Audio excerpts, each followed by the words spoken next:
Good morning बच्चों, कैसे हो आप लोग। आशा करते हैं कि आप लोग अच्छे से होंगे और आप लोगों की पढ़ाई भी अच्छे ढंग से चल रही होगी।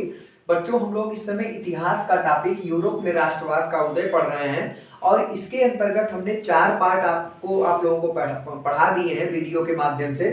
और आज इसका अंतिम पार्ट अर्थात 5वां पार्ट पढ़ेंगे जो कि जर्मनी के एकीकरण से संबंधित है और ये इसका चैप्टर का लास्ट पार्ट है, अंतिम पार्ट है। इस पार्ट के बाद पूरा पार्ट आपका खत्म हो जाएगा। और अगर आपने इसके पहले वाले पार्ट को नहीं देखा है बच्चों, तो हम सबका लिंक इसके डिस्क्रिप्शन बॉक्स में डाल देंगे, आप उसको जरूर देख लीजिएगा। बहुत सरल तरीके से आप लोगों को वहां समझाया गया है, आप अगर उसको देखेंगे तो सारी बातें समझ में आएंगी। तो बच्चों, जर्मनी के एकीकरण को पढ़ने से पहले हम लोग पहले जर्मनी के बारे में थोड़ा सा जान लें कि जर्मनी के बारे में, जर्मनी का इतिहास क्या था। तो ऐसा कहा जाता है कि 1870 से पहले जो था जर्मनी, ये कोई देश नहीं था बल्कि 300 छोटे बड़े राज्यों का क्या था, समूह था। और यहाँ जो 300 छोटे बड़े राज्य थे, ये क्या था, यहाँ के जो लोग थे वो अलग अलग मतलब जाति के थे, अलग अलग वर्ग के थे और इनके रीति रिवाज भी अलग अलग थी और ये सभी जर्मन भाषा बोला करते थे। इनमें एक चीज कॉमन था कि ये सभी लोग जर्मन भाषा बोलते थे, बाकी सब कुछ अलग था। ये अलग प्रकार से रीति रिवाज से, अलग तरीके से विवाह करते थे, अलग प्रकार से त्योहार मनाते थे। कहने का मतलब इनमें सब कुछ अलग था, केवल एक चीज कॉमन था, क्या कि ये जर्मन भाषा बोला करते थे। और पूरी जर्मनी अर्थात ये पूरा जर्मनी तो उस समय देश नहीं था, लेकिन ये 300 छोटे बड़े राज्यों का क्या था, एक संगठन था। और ये पूरा 300 छोटे बड़े राज्य जो थे, ये पूरे कुल 3 क्षेत्रों में अलग अलग बटे थे, जैसे उत्तरी क्षेत्र, मध्य क्षेत्र और दक्षिणी क्षेत्र। तो आइए देखते हैं, हमने यहाँ पर कुछ पॉइंट नोट किया है, इसमें हम लोग देखते हैं कि क्या होता है। जैसा कि इसमें हमने लिखा है कि 1870 से पहले यह 300 छोटे छोटे राज्यों में बटा था, अर्थात 1870 से पहले जर्मनी जो था ये 300 छोटे बड़े राज्यों में बटा था। इसके बाद जर्मन भाषाई लोगों का ये क्या था, समूह था। कहने का मतलब यहाँ जो बताया गया है कि कोई देश नहीं था, बल्कि ये जो 300 छोटे बड़े राज्य थे, यहाँ पर जर्मन भाषाई लोग रहते थे, उनका एक क्या था, समूह था। और यहाँ पर अलग अलग जाति और अलग अलग वर्ग के लोग रहा करते थे, अलग अलग रीति रिवाज को मानने वाले लोग थे। और उसके बाद क्या था कि जर्मनी जो था ये पूरा 300 छोटे बड़े राज्य ये 3 क्षेत्रों में बटा था, अर्थात ये 300 छोटे बड़े राज्य कुल 3 क्षेत्रों में बटे हुए थे। तो उत्तरी क्षेत्र जो था अर्थात उत्तरी जर्मनी जो था, उसमें 2 प्रमुख राज्य थे, अर्थात उसमें प्रशा और सैक्सनी आता था। मध्य जर्मनी में जो था वो इसमें एक प्रमुख राज्य था राइनलैंड और दक्षिणी जर्मनी में बच्चों एक राज्य था बवेरिया। तो ये तो जर्मनी के बारे में एक छोटा सा डिस्क्रिप्शन होता है। इन सभी चीजों के होने के बाद अर्थात अलग अलग जाति, अलग अलग वर्ग, अलग अलग रीति रिवाज के होने के बावजूद भी ये जर्मनी जो था कहीं न कहीं से धार्मिक रूप से और सामाजिक रूप से एकदम अलग था। अर्थात यहाँ के जो लोग थे वो न तो धर्म एक जैसा मानते थे, न तो वो सामाजिक रूप से एक थे, उनका अलग अलग रीति रिवाज था। तो कहने का मतलब जर्मनी के एकीकरण में कहीं न कहीं ये सारी चीजें बाधक ही थी, लेकिन उसके बाद भी जर्मनी एक हुआ। तो हम लोग जाने कि किस प्रकार से जर्मनी का एकीकरण होता है, उसमें क्या क्या चीजें होती है जो उनके अंदर जर्मनी के लोगों में राष्ट्रवाद का विकास होता है, उसके बारे में हम लोग यहाँ पर पढ़ते हैं। तो यहाँ पर जो राष्ट्रवाद का जो उदय होता है बच्चों, उसमें जो पहला पॉइंट हमने लिखा है राष्ट्रवादी भावना का विकास। तो राष्ट्रवादी भावना का विकास जो जर्मनी के लोगों में होता है, ऐसा माना जाता है कि जो जर्मनी था, जर्मनी जब ये होता क्या है कि शुरू में तो ये इसका कोई गौरवशाली इतिहास नहीं था, लेकिन ये छोटे छोटे राज्यों में बटे होने के कारण यहाँ पर ऑलरेडी झगड़ा, लड़ाई, मारपीट हमेशा होते रहते थे। लेकिन उसी बीच उसी जर्मनी में कुछ बुद्धिजीवी वर्ग भी पैदा होते हैं, अर्थात दिमागदार आदमी पैदा होते हैं। और वो क्या होता है कि जब वो अपने युवा अवस्था में आते हैं तो वो लोगों के बीच जाके क्या करते हैं कि उनके अंदर राष्ट्रवाद की भावना का विकास करते हैं। और कैसे करते हैं वो बताते हैं। कुछ लोग तो धर्म के मामले में भड़काते हैं कि देखिए हमारा एक धर्म है, हमारी एक जाति है, लेकिन आज कहीं न कहीं से न तो मेरा कोई धर्म रह गया हम लोगों का, न तो कोई जाति रह गई, न तो कोई वर्ग रह गया। और कुछ लोग तो कहते थे कि हमारा जो पुराना इतिहास था वो बहुत ही अच्छा था, आज हम लोग कहीं न कहीं दूसरे देश के अधीन हैं और हम लोग कुछ कर नहीं पा रहे हैं। तो हुआ क्या बच्चों कि ऐसी बातों को सुनकर लोगों में क्या होता था, बड़ी गुस्सा लगती थी और उनके अंदर एकजुटता का भाव आता था। जो अलग अलग 300 राज्यों में बटे थे, वो क्या हुआ, वो सोचते थे कि अगर हम लोग एक हो जाएं तो कहीं ना कहीं हमारे ऊपर इतनी बातें न बन पाए। उसी बीच बच्चों क्या होता है कि जब ये आपका फ्रांसीसी क्रांति होती है 1789 का, तो नेपोलियन का शासन हो जाता है और नेपोलियन का शासन जर्मनी पर भी हो जाता है। तो जर्मनी पर होने के बाद क्या होता है कि नेपोलियन जो था ये राष्ट्रवादी भावना को विकसित करने में कहीं न कहीं अपनी एक अहम रोल निभाता है। कैसे निभाता है? क्योंकि जो पहले जर्मनी देश था वो 300 छोटे छोटे राज्यों में बटा था, लेकिन जब ये उसका राज्य होता है नेपोलियन का, तो ये क्या करता है कि 300 राज्यों को और संगठित करके इसको कुल 39 राज्यों का एक संघ बना देता है। जो पहले 300 राज्यों का संघ था, इनको और अधिक मिलाता है और कुल 39 राज्यों का एक संघ बनाता है। इससे भी कहीं न कहीं जर्मनी के लोगों में आक्रोश आता है और राष्ट्रवाद की भावना जगता है। वो लोग सोचते हैं कि हम लोगों को जबरदस्ती एक दूसरे के साथ मिलाया जा रहा है। तो उनके अंदर क्या होता था कि एक विदेशी आदमी आके कहीं न कहीं हम लोगों को क्या कर रहा है कि जबरदस्ती एक दूसरे में मिला रहा है। तो उनके अंदर क्या एक भाव डेवलप होता था कि अगर हम लोग कहीं संगठित होते तो ये विदेश से आके अर्थात दूसरे देश से आके हम लोगों को इस तरीके से प्रताड़ित न कर सकता और हम लोगों को एक न मिला सकता। तो आप क्या होता था कि उन लोगों में कहीं न कहीं राष्ट्रवाद की भावना का विकास होता था। और दूसरी बात यहाँ पर और भी मैंने लिखा है कि जो आर्थिक क्षति और प्रतिष्ठा में भी ठेस के कारण, कहने का मतलब जो जर्मनी के लोग थे उनके आर्थिक और प्रतिष्ठा में भी कैसे ठेस पहुंचा। अब जैसे नेपोलियन यहाँ पर आता है तो लोगों को क्या करता है, बहुत परेशान बहुत सारे युद्ध होते हैं और उसमें बहुत सारे रक्त रंजित घटनाएं होती हैं, खून खराबा होता है और आर्थिक क्षति भी होती है। तो आर्थिक क्षति के कारण भी इन लोगों में कहीं कहीं राष्ट्रवाद की भावना जगती है और इनकी प्रतिष्ठा को भी ठेस पहुंचता है। कैसे प्रतिष्ठा में ठेस पहुंचता है? क्योंकि नेपोलियन आता है तो यहाँ पर बड़ा मारपीट होता है, तो इनको लगता है कि यार ये विदेशी आदमी आके हम लोगों को मारपीट के चला जा रहा है और हम लोग कुछ कर नहीं पा रहे हैं। तो इनको लगा कि कहीं न कहीं हम आज जो अलग अलग भागों में बटे हैं इसका वही कारण है जो आज एक दूर का व्यक्ति हम लोगों को आके मारपीट के चला जा रहा है। इन सभी बातों को ध्यान में रखते हुए जर्मनी के लोगों में एक भावना का विकास होता है कि हम लोग एकजुट हो जाएं, अर्थात एकीकृत हो जाएं। तो कहीं न कहीं ये बाहर का जो आदमी है, हम लोगों को बाहर के जो देश हैं, जो दूर दराज के देश हैं, वो हम लोगों को परेशान नहीं कर पाएंगे। तो ये सारी बातें आपके राष्ट्रवाद के उदय अर्थात जर्मनी के राष्ट्रवाद के उदय में एक कारक के रूप में आता है। यहाँ पर मैंने वो बातें लिख रखी है, आप देखिए यहाँ पर। जैसे जर्मनी के राष्ट्रवाद के उदय में पहला पॉइंट हमने लिखा राष्ट्रवादी भावना का विकास। दूसरा पॉइंट हमने बच्चों लिखा कि बुद्धिजीवी वर्ग राजनीतिक चिंतक हुए। जैसे इसमें बुद्धिजीवी वर्गों में दो लोगों का नाम मेन है, एक हीगल और एक कांट। ये हीगल और कांट जो थे ये बहुत ही अत्यंत बुद्धिजीवी वर्ग थे और जो आगे देखेंगे कि जो बिस्मार्क होता है वो इसी हीगल के विचार से बहुत ज्यादा प्रभावित होता है। तो ये दोनों बुद्धिजीवी और बहुत सारे बुद्धिजीवी वर्ग थे, लेकिन उनमें इन दोनों बुद्धिजीवी वर्गों का विशेष रूप से चर्चा किया गया है क्योंकि इनका रोल राष्ट्रवाद के जर्मनी के राष्ट्रवाद में बहुत ज्यादा रहता है। तीसरी बात मैंने लिखा नेपोलियन को जर्मन राष्ट्र के एकीकरण का एक कारक माना जाता है। ये जो नेपोलियन था ये भी जर्मन के राष्ट्रवादी भावनाओं को उकसाने में एक अहम भूमिका निभाया। कैसे निभाया? मैंने आपको बताया कि 1806 में अर्थात 1806 में जो नेपोलियन था ये जो 300 छोटे बड़े राज्य थे इनको मिला दिया और कुल कितने राज्य बना दिया? 39 राज्य बनाया। तो जर्मन के लोगों में एक आक्रोश आया कि ये जबरदस्ती हम लोगों को एक दूसरे में मिला रहा है और ये इसलिए ऐसा कर रहा है कि चूंकि हम लोग एकजुट नहीं हैं। अगर हम एकजुट होते तो आज ये विदेशी आदमी हम लोगों को इस तरीके से प्रभावित न कर पाता। और अगली बात जो मैंने लिखा है कि आर्थिक क्षति व प्रतिष्ठा में ठेस के कारण। आर्थिक क्षति भी होती है, आप जानते हैं नेपोलियन आता है तो बहुत से युद्ध होते हैं, युद्ध में आर्थिक क्षति होती है और उनकी प्रतिष्ठा को भी ठेस पहुंचता है। प्रतिष्ठा में ठेस पहुंचने का क्या मतलब है? प्रतिष्ठा में ठेस पहुंचने का मतलब है कि एक बाहरी व्यक्ति आए और हम लोगों को डांट डपट के मार पीट के चला जाए तो कहीं न कहीं एक लोगों में एक भावना जगेगा कि आज हम लोग अगर एक होते तो एक बाहर का व्यक्ति हमें आकर इस तरीके से प्रभावित न कर पाता। तो ये बातें हमने यहाँ पर लिखा है और ये राष्ट्रवाद के उदय में अर्थात जर्मनी के राष्ट्रवाद के उदय में ये एक कारक के रूप में आया है।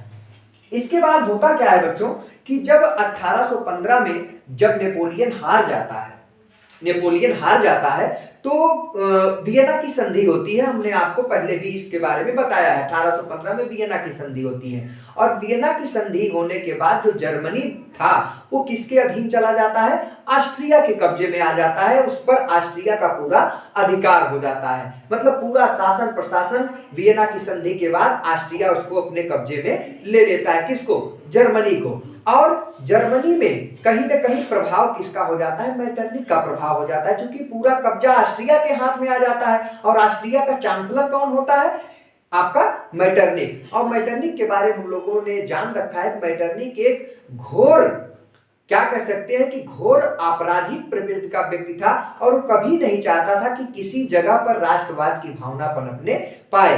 तो ये क्या करता था कि चूंकि अब जर्मनी ऑस्ट्रिया के अधीन आ गया, अर्थात वो मेटरनिख के अधीन आ गया, अब जर्मनी के लोगों में चाहते हुए भी अगर वो एक होना भी चाहते थे तो ये उनको एक होने से बिल्कुल हर तरह से रोकना चाहता था। वो जगह जगह पर प्रतिबंध लगाया था, स्कूल और कॉलेज पर भी प्रतिबंध देख वहां पर निगरानी करवाता था कि कहीं कोई ऐसी बात न हो कि जो लोगों के अंदर एकजुटता की भावना ले आए। तो कहने का मतलब ये हमारा मतलब है कि जब तक मेटरनिख था तब तक जर्मनी के लोग चाहते हुए भी एक नहीं हो सकते थे, क्योंकि वो बहुत तगड़ी निगरानी रखता था। लेकिन एक बात ये भी सत्य है कि अगर किसी चीज का उत्थान है तो उसका पतन भी है। तो मेटरनिख उठा था, लेकिन धीरे धीरे उसका भी पतन होता है। और 1848 में जब मेटरनिख का जब पतन हो जाता है, अर्थात वो उसका कोई काम ही नहीं, उसकी मृत्यु हो जाती है, उस चला जाता अपने प्रभाव से हट जाता है, तो जर्मन के लोगों में एक बहाव जगता है कि अब हम कहीं ना कहीं से क्या हो सकते हैं, एक हो सकते हैं। अभी तक वो था, उसका प्रभाव था, तो वो उसकी निगरानी रहती थी। लेकिन अब जर्मनी के लोगों में क्या हुआ कि उनको लगा कि अब हम एकीकृत हो जाएं, हमारा एकीकरण हो सकता है। तो अब वो लगे सोचने, आपस में विचार करने लगे कि किस प्रकार से हमारा एकीकरण होगा। उसी समय जर्मनी का उस समय नाम जर्मनी नहीं था, बल्कि प्रसा नाम से जाना जाता था। बार बार जर्मनी इसलिए कह रहे हैं कि जर्मनी का एकीकरण हम लोग पढ़ रहे हैं, तो उसको हम प्रसा के नाम से जानते थे। तो हुआ क्या कि जब 1848 में मेटरनिख का युग समाप्त होता है, तो प्रसा का प्रसा की जो जनता थी, प्रसा के जो लोग थे, वो एक होना चाहते थे। एक होने के लिए क्या हुआ कि प्रसा का जो एक राजा था फ्रेडरिक चतुर्थ, ये फ्रेडरिक चतुर्थ था, ये क्या था कि ये राष्ट्रवादी विचारों का घोर निंदक था। अर्थात ये नहीं चाहता था कि प्रसा एक हो। लेकिन इसका शासन जब समाप्त हुआ फ्रेडरिक का, तो फ्रेडरिक के शासन के समाप्ति के बाद विलियम प्रथम शासक होता है। और ये विलियम प्रथम जो था, ये राष्ट्रवादी एक टाइप का था, राजा था, और ये चाहता था कि हमारा जो ये प्रसा है ये एकीकृत हो जाए, अब ये किसी के कब्जे में न रह पाए। तो ये क्या करता है, प्रसा का राजा अर्थात जो विलियम प्रथम था, ये एकीकरण का पक्षधर था। अब ये सोचने लगता है कि किस प्रकार से हमारा ये जो प्रसा है ये एक हो।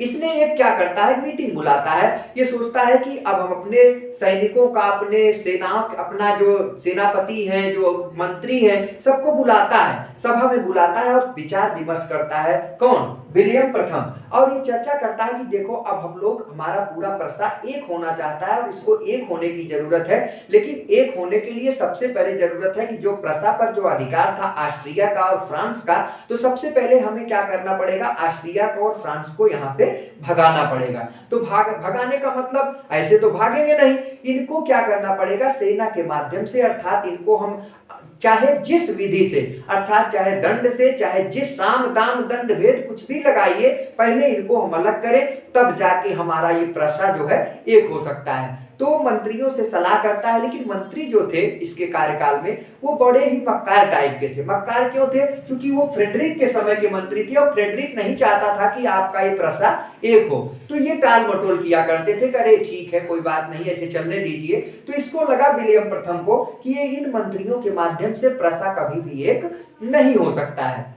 इसका दिमाग गया कि कोई ऐसा व्यक्ति मिले जो कि एक अच्छी सेना को तैयार कर सके, एक अच्छा सेना बना सके, जिससे हम ऑस्ट्रिया को भी जीत पाए और फ्रांस को भी जीत पाए और यहां से प्रसा से उन लोगों को भगा सके। तो क्या होता है कि उसी की सेना में एक ऐसे व्यक्ति को उसने ढूंढा, अर्थात पाता है कि इसके अंदर वो काबिलियत है जो हम चाहते हैं ये कर सकता है। और उस व्यक्ति का नाम था बच्चों ऑटो वॉन बिस्मार्क। और ऑटो वन बिस्मार्क जो था ये बहुत ही दिमागी व्यक्ति था और इसको जो है ये विलियम प्रथम 1862 में अपना क्या बना देता है, प्रधानमंत्री बना देता है। और ऑटो वन जो बिस्मार्क था ये इतना दिमागी था, इतना गौरवशाली प्रतिभाशाली था कि जिस प्रकार से आपने देखा कि इटली की क्रांति में जैसे कांट काबूर था, ठीक उसी प्रकार से ये आपका बिस्मार्क भी था। तो जो विलियम प्रथम था इसने क्या किया कि बिस्मार्क को पूरा छूट दे रखा था, पूरी पूरी एकदम हर चीज का एकदम छूट रखा कि देखो तुम जो चाहो करो, लेकिन तुम्हें एक मजबूत सेना बनानी है और उस सेना के माध्यम से हमें क्या करना है, फ्रांस को और ऑस्ट्रिया को यहाँ से बाहर भगाना है। तो ये जो इसने कहा ठीक है, तो इसने काम करना शुरू कर दिया। चूंकि ये दिमागी तो था ही, तो दिमाग से ये क्या हुआ कि एक मजबूत सेना बनाई और मजबूत सेना बना के इसने 3 युद्ध लड़ा और 3 अलग अलग युद्ध लड़ने के बाद तब जाके जर्मनी को एकीकृत कर पाया। यहाँ पर मैंने थोड़ा सा लिखा है बिस्मार्क के बारे में, आइए थोड़ा सा इसके बारे में चर्चा हम लोग कर लेते हैं। तो यहां पर लिखा है कि विलियम फर्स्ट ने अपनी सेना मजबूत की और ऑटो वन बिस्मार्क को प्रधानमंत्री बनाया। कब? 1862 में। बिस्मार्क के बारे में थोड़ा सा चर्चा कर लिया जाए। बिस्मार्क एक बुद्धिमान व्यक्ति था, जैसा कि मैंने आपको बताया कि जिस प्रकार से इटली में कांट काबूर था, ठीक उसी प्रकार से जर्मनी का ये बिस्मार्क था, बहुत ही बुद्धिमान आदमी था। इसका जन्म 1815 में ब्रेडेनबर्ग में हुआ था और यह जर्मनी के एकीकरण हेतु कुछ भी करने को तैयार था। कौन? बिस्मार्क। बिस्मार्क के अंदर एक ऐसा महत्वाकांक्षा था कि ये जर्मनी को अर्थात प्रसा को एक करने के लिए कुछ भी करने को तैयार था। अर्थात जरूरत पड़ने पर ये क्या गधे को भी मामा कह सकता था और जरूरत पड़ने पर किसी का गर्दन भी कलम कर सकता था। तो ये क्या हुआ कि इसने एक मजबूत सेना बनाई, लेकिन इसने एक बात कहा था कि देखिए अगर प्रसा को एकीकृत करना है, इसको एक करना है, तो हम केवल भाषाबाजी से काम नहीं कर सकते हैं, बल्कि अब हमें इतना ज्यादा तैयार होना है कि अगर जरूरत पड़ेगी तो हम क्या करेंगे, पूरा खून से तालाब नदी भर देंगे, तब जाके ऐसा होगा। और हमें प्रसा का जो राजा है अर्थात विलियम प्रथम,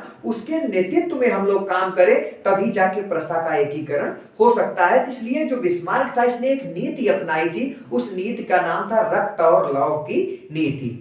रक्त माने आप जानते हैं खून होता है, और ये कहता था कि जब तक हम किसी सबका गर्दन कलम नहीं करेंगे तब तक प्रसा एक नहीं हो सकता है। अर्थात इसने जो नीति अपनाई वो था रक्त और लौह की नीति, और ये कई बार इसमें पूछा गया आपके एग्जाम में कि रक्त और लौह की नीति किसने अपनाई थी, तो बिस्मार्क ने अपनाया था। तो अपनी पूरी कठोर सेना के साथ, मजबूत सेना के साथ बिस्मार्क जो था वो 3 युद्ध लड़ता है और तीनों युद्ध लड़ने के बाद जाके जर्मनी को एक कर पाता था, प्रसा को एक कर पाता है। आइए उन तीनों युद्धों के बारे में हम लोग चर्चा करें। तो पहला युद्ध जो होता है वो डेनमार्क से होता है, वो 1864 में। इसमें क्या होता है कि जो जर्मनी का अर्थात प्रसा का जो 2 राज्य था, शेप्सविन और हाल्स्टीन, इन 2 राज्यों पर किसका कब्जा था? डेनमार्क का कब्जा था। और दोनों यहाँ पर ये जो राज्य थे किसके थे? प्रसा के थे, अर्थात जर्मनी के थे। यहाँ पर जर्मनी के लोग रहा करते थे, लेकिन ये डेनमार्क के कब्जे में था। तो ये क्या हुआ कि इसने सोचा, अर्थात बिस्मार्क ने सोचा कि सबसे पहले क्यों ना हम इस पहले अपने 2 राज्यों को अपने प्रसा में मिला ले। चूंकि यहाँ पर रहते कौन थे? जर्मन के लोग ही रहते थे, जर्मनी के लोग ही अर्थात प्रसा के लोग रहते थे, लेकिन कब्जे में किसके था? डेनमार्क के। इसने सोचा कि सबसे पहले हम अपने इन दोनों राज्यों को एक कर लें, लेकिन ये जानता था कि ये इस पर कब्जा किसका था? डेनमार्क का था। अब डेनमार्क से इसको लड़ने की उतनी हिम्मत नहीं थी, तो इसने अपना एक क्या किया, रणनीति बनाई। इसने ऑस्ट्रिया से मिला और ऑस्ट्रिया से कहा कि भाई देखो आपको क्या है कि कुछ जगह पर तो जर्मनी के कुछ जगह पर तो आपका वैसे भी कब्जा है, चलिए ऐसा करते हैं हम लोग साथ में मिलकर युद्ध लड़ते हैं, फिर एक राज्य आप ले लीजिएगा, एक राज्य हम ले लेंगे। तो इस पर क्या होता है, ऑस्ट्रिया तैयार हो जाता है और दोनों मिलकर अर्थात प्रसा और ऑस्ट्रिया दोनों मिलकर किससे युद्ध लड़ते हैं? डेनमार्क से लड़ते हैं। अब क्या होता है, जब 2 देश मिलकर एक देश पर आक्रमण करते हैं तो जाहिर सी बात है कि डेनमार्क उसमें हार जाता है, और हारने के बाद क्या होता है, एक संधि होती है। तो यहाँ पर हमने कुछ पॉइंट्स नोट किए हैं, उसको आप देखिए। तो यहाँ पर ये नोट मैंने किया है कि इसने अर्थात बिस्मार्क ने ऑस्ट्रिया की सहायता से डेनमार्क को 1864 में हरा दिया और शेप्सविन प्रसा को मिला और हाल्स्टीन ऑस्ट्रिया को मिला। और ये जैसा कि हमने बताया ही था कि हुआ क्या था, समझौता हुआ था कि जब हम जीत जाएंगे तो एक राज्य आप ले लीजिएगा, प्रसा रख लेगा, और एक राज्य ऑस्ट्रिया रख लेगा। तो जब वो जीत जाते हैं, डेनमार्क को हरा देते हैं, तो संधि होती है और उस संधि का नाम था गैस्टीन की संधि। और गैस्टीन की संधि में क्या होता है कि सेप्सिमिन जो था वो चला जाता है किसके अधीन, बिस्मार्क के, और हाल्स्टीन जो था वो ऑस्ट्रिया के अधीन चला जाता है। लेकिन बात होती क्या है, ये तो पहला डेनमार्क से युद्ध होता है, और डेनमार्क से युद्ध के बाद ये दोनों राज्य, एक राज्य तो प्रसा को मिल जाता है, एक राज्य ऑस्ट्रिया को। इसके बाद क्या होता है, ये जो संधि होती है गैस्टीन की संधि, किसके किसके बीच होती है, ये आपके ऑस्ट्रिया और बिस्मार्क के बीच में होती है, ऑस्ट्रिया देश और बिस्मार्क के बीच में होती है। बाद में क्या होता है कि चूंकि हाल्स्टीन जो था, यहाँ पर रहता कौन था, जर्मन के लोग रहते थे। तो ये जो था बिस्मार्क, ये सोचता था कि यहाँ पर चूंकि जर्मन के लोग रहते हैं तो क्यों यहाँ पर ऑस्ट्रिया का कब्जा कैसे, और ऑस्ट्रिया जो था यहाँ पर अपना कब्जा जमाया था। ऑस्ट्रिया दूर था, अर्थात वो ऑस्ट्रिया एक अलग देश से आके यहाँ पर अपना कब्जा किया था, उसका प्रभाव तो था, लेकिन दूर होने के नाते वहां पर अच्छे ढंग से अपना पकड़ नहीं बना पाता था। तो ये जानता था बिस्मार्क कि इसको हम क्या करें कि पहले इसको हम एक कर लें, और ऑस्ट्रिया दूर है, वो हमसे लड़कर भी नहीं जीत पाएगा, उसको हम हरा देंगे। लेकिन उसको डर था 2-3 देशों का, जैसे ब्रिटेन का, रूस का, फ्रांस का, उसको डर था कि अगर ये लोग सपोर्ट अगर उनका ना करें तो हम ऑस्ट्रिया को आराम से हरा के ये जो हमने हाल्स्टीन जो राज्य दे दिया है इसको भी अपने कब्जे में ले लें। तो ये क्या करता है, बिस्मार्क पहले जाता है इन तीनों देशों से मिलता है और तीनों देशों को बताता है देखिए ये हमारा आपसी मामला है, आप लोग इसमें दखलंदाजी नहीं करेंगे। तो ये तीनों मान जाते हैं, तीनों देश, कौन कौन, ब्रिटेन, रूस और फ्रांस, कि भाई आपका अपना मैटर है, आप लोग समझिए। और इसको पता था कि हम अकेले ऑस्ट्रिया को हरा देंगे। अकेले ऑस्ट्रिया को हरा कैसे देंगे, क्योंकि ऑस्ट्रिया बहुत दूर था। अब यहाँ पर आके कब्जा किया है, तो कोई दूसरे देश से आके यहाँ पर कब्जा किया है, तो जाहिर सी बात है उसका उतना प्रभाव नहीं होगा। और फिर क्या करता है कि ये जो संधि हुई थी, अर्थात गैस्टीन की संधि, इसको क्या कहता है कि ये सही नहीं हुई है, ये अमान्य कर देता है। कौन, बिस्मार्क। इसको तो एक मौका चाहिए था ऑस्ट्रिया से लड़ने का।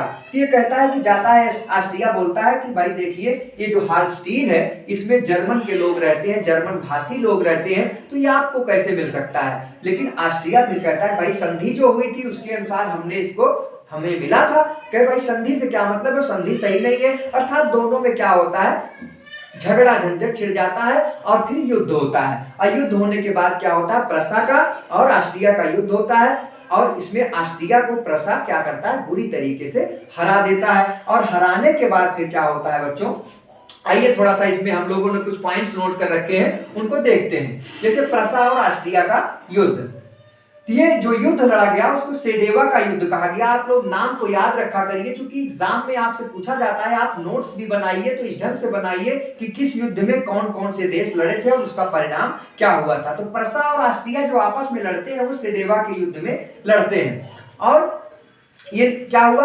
हाल्स्टीन को कब्जा है तो प्रसा ने ऑस्ट्रिया से लड़ा, अर्थात वो लड़ाई होती क्यों है, हाल्स्टीन पर कब्जा करने के लिए। पहले उस पर कब्जा किसका था, ऑस्ट्रिया का, तो वो चाहता था कि वो मुझे मिले, इसलिए उससे लड़ता है। इसमें बिस्मार्क जो था वो रूस, फ्रांस, ब्रिटेन से पहले मिल लिया और ऑस्ट्रिया इसमें क्या हो गया, हार गया। क्योंकि इसको पता था कि अगर ये 3 देश अगर सपोर्ट नहीं करेंगे तो हम ऑस्ट्रिया को हरा देंगे, और ये वही होता है, ऑस्ट्रिया हार जाता है। फिर हारने के बाद एक संधि होती है जो प्राग की संधि के नाम से जानी जाती है। और इस संधि के माध्यम से क्या होता है, जो राज्य था इसमें ऐसा कहा जाता है, जो पूरा 39 जो राज्य थे वो कुल 22 राज्यों में संगठित हुए, और 22 राज्यों का एक जर्मन महासंघ, उत्तरी जर्मन महासंघ बनाया गया।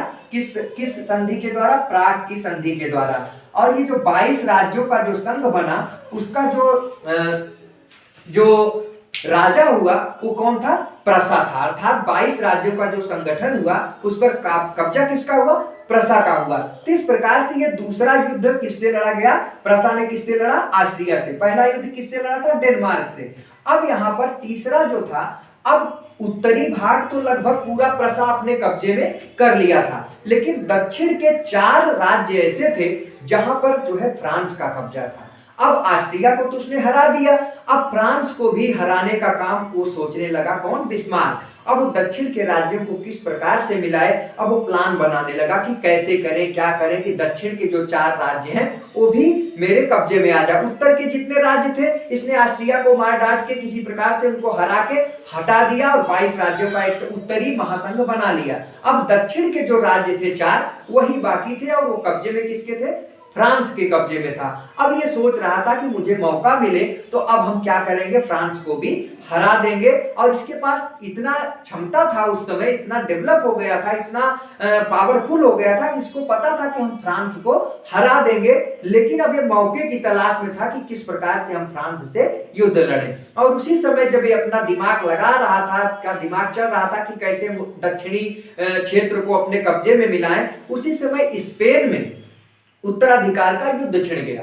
स्पेन जैसा कि एक देश है और स्पेन देश में जो उत्तराधिकार का जो युद्ध था तो वहां पर राजा को कुर्सी देने की बात थी। वहां पर क्या था कि ये जो आपका प्रशा था, प्रशा का पूरा कब्जा था स्पेन पर, अर्थात पूरा उससे एक कब्जा तो ना कहिए बल्कि आप ये कहिए पूरा एक प्रभाव था। तो प्रशा ने कहा कि भाई देखिए उत्तराधिकार में अर्थात जो स्पेन का राजा बनेगा वो कोई प्रशा का ही होगा, अर्थात वो स्पेन का होगा लेकिन वो मेरे कब्जे में होगा। लेकिन फ्रांस को ये बात अच्छी नहीं लगी कि अगर स्पेन भी अगर इसके कब्जे में आ जाएगा तो बहुत दिक्कत हो जाएगी। तो फ्रांस इसका विरोध किया कि नहीं, स्पेन में आपके कहने पर कोई राजकुमार या राजा नहीं होगा। तो वहां पर क्या हुआ, बाद में वहां पर युद्ध हुआ और यही ये चाहता था बिस्मार्क। और जब बिस्मार्क ने फ्रांस के साथ जब युद्ध लड़ा तो युद्ध लड़ने में क्या हुआ कि वो उसको पता था और उसने फ्रांस को हरा दिया। और उस युद्ध का नाम जो था वो सीडान का युद्ध कहा गया। तो सीडान के युद्ध में जो बिस्मार्क था उसने किसको हरा दिया? फ्रांस को भी हरा दिया। और एक संधि होती है, उस संधि को फ्रैंकफर्ट की संधि कहा गया। और ये संधि जो थी फ्रैंकफर्ट की संधि 18 मई 1871 को होती है। किसके किसके बीच? बिस्मार्क के बीच अर्थात प्रशा के बीच और फ्रांस के बीच। क्योंकि फ्रांस बुरी तरीके से हार गया था तो अब हारने के बाद संधि हुई 10 मई 1871 को फ्रैंकफर्ट की संधि हुई। और इस संधि में यह कहा गया कि जो दक्षिण का जो क्षेत्र था, 4 राज्य थे, वो किस में आ गए? उत्तरी महासंघ में, जो पहले से प्रशा एक कर चुका था उसमें आ गए। और ये पूरा जाके उत्तरी और दक्षिणी पूरा जर्मनी क्या हुआ? पूरा प्रशा एक हो गया। तो एक होने के बाद उसी फिर प्रशा को आगे चल के जर्मनी नाम से जाना गया। और वहां का जो शासक हुआ विलियम प्रथम को बनाया गया। क्योंकि विलियम प्रथम शुरू से ही हमने आपको बताया कि विलियम प्रथम पहले से ही क्या था, राष्ट्रवाद का बहुत ही ज्यादा सपोर्टिव था और वो चाहता था कि आपका ये जो जर्मनी जो है वो एक हो जाए। तो अंत में उसी को क्या हुआ, विलियम प्रथम को ही वहां का शासक बना दिया गया। तो इस प्रकार से आप देख रहे हैं कि जर्मनी का जाके एकीकरण हुआ जिसमें बिस्मार्क अपनी बहुत ही महत्वपूर्ण भूमिका निभाई। इस पूरी बात को बच्चों हमने कहानी के माध्यम से बताने की कोशिश की। सारी बातों को हमने बताया कि 3 युद्ध लड़ा। 3 युद्ध जो लड़ा गया वो अलग अलग था। पहले डेनमार्क का युद्ध प्रशा ने लड़ा, उसमें डेनमार्क को भगाया। फिर उसके बाद प्रशा का ऑस्ट्रिया से युद्ध हुआ, ऑस्ट्रिया को हटाया। फिर प्रशा का फ्रांस से हुआ, वो फ्रांस को भी हटाया। और अंत में जाके पूरे जर्मनी को क्या कर दिया? एक कर दिया, पूरे प्रशा को एक कर दिया और फिर जर्मनी नाम से जाना गया। और 10 मई 1871 की संधि जो फ्रैंकफर्ट की संधि थी, इसी के तहत पूरा दक्षिण और उत्तरी जर्मनी एक हुआ और वहां का जो राजा बना वो विलियम प्रथम बना। तो बच्चों अगर वीडियो आप लोगों को अच्छा लगा हो तो आप लोग लाइक करिए और अपने दोस्तों में ज्यादा से ज्यादा शेयर करिए। और अगर नए हैं तो चैनल को सब्सक्राइब करिए। Thank you so much.